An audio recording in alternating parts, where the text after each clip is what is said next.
everybody, welcome back to my channel. I'm Miss Cami, the face behind Miss Cami's Preschool. Today I'm going to be giving you guys 5 tips to help your day be successful when working with small children. This is great for preschool teachers, home childcare providers, pre-K teachers, anyone that works with infants, toddlers, small children. These are some tips that are going to help you make your day run a little bit smoother and a little bit more successful.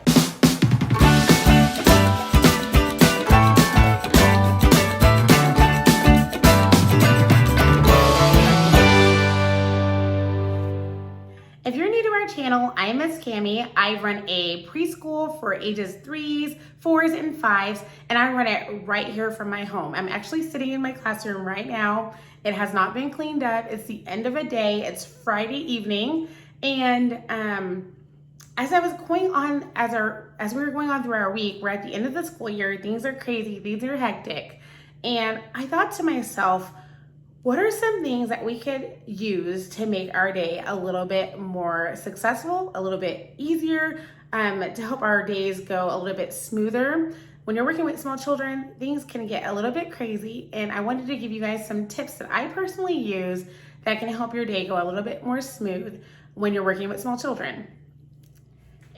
If you're new to my channel, don't forget to hit the subscribe button and hit the notification bell so that you guys know when I post our next video, which hopefully will be more frequently, because the last couple of years with COVID and everything else like that, I have kind of been off the wagon. So I'm hoping to get a little bit more into it and post more videos regularly for you guys. So let's jump right into our 5 tips that can make our day more successful. Number 1. Make sure that you have routines and a schedule that you stick to every single day.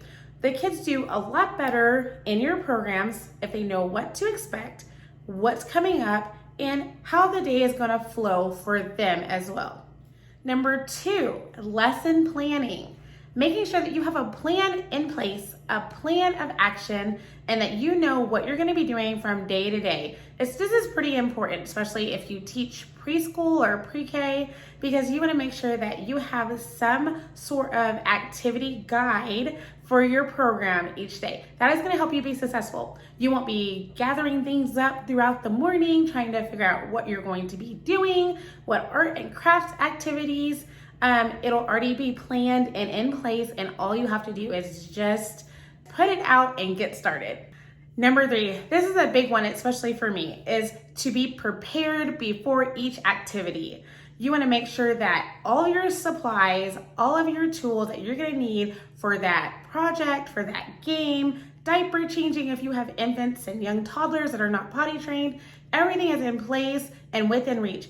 Children are pretty impatient. They do not like to wait, and things can kind of get a little bit crazy if children are left waiting for long periods of time. You start seeing behavioral problems, you start seeing acting out. Small children and infants may start crying, and things can fall apart really, really quickly if you don't have all of your supplies in a easy to reach position and that you're not ready to go and execute your action plan. Number 4, be flexible. Sometimes things don't go as planned. And I know that firsthand. I work with preschoolers every single day, and sometimes you have a great activity, you have a great plan, and the kids just aren't feeling it. So instead of forcing the activity, pushing it on the children, sometimes it's just easier to say, you know what?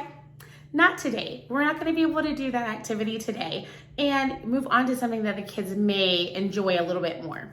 Number 5, and I love this one because I am a strong believer in children need outdoor play each day, and that they need to get outside and feel fresh air and sunshine and rain on their face, and that is to utilize outdoors. Let the children outside to play, enjoy the fresh air, soak up your free vitamin D, and utilize outdoor as your second classroom. This is even good for infants. A lot of people think that they can't take infants outside. You can take infants outside. It may be a little bit of extra work, but whether you get strollers that are equipped to handle your whole group, or you have a space specifically set for your infants, that is a great way to make your day a little bit more successful and smooth. And I know it sounds like it's a lot of work. All of these things sound like they're a lot of work. But when you have these things already set up and in place, as the day goes on, you're just able to put it into a place and a plan of action so that you can use it right away instead of trying to figure out what you're going to do. I also wanted to show you guys a great book that I love to use. And a lot of times when our day just gets crazy or the kids just are not feeling our activities, I will pull out this book and we will do activities from this book. Sensory play. The author is Casey Patch. We are not sponsored by this. I just love this book. I use it daily. I use it weekly with my group. I believe sensory play is super important, and hands-on learning is super important for children. And I believe strongly in making sure your kids get the best out of early learning, and that includes hands-on sensory play. I'm like many other American moms that is working, taking care of children, a wife, we have sports, we have activities, we have all of these things, and I try to make sure that my day at work is as smooth as possible. Thanks so much for watching today. If you liked this video, make sure you give me a thumbs up and post in the comments where you're watching from. Do you have a home program? Are you running childcare? Are you a mom? Also, I'm looking for our next childcare home to tour and visit. I would love to meet you. If you're interested in that, definitely post in the comments below. And I guess we'll see you next time. Have a great week. Happy Mother's Day. And I'll see you next week. Bye, everybody.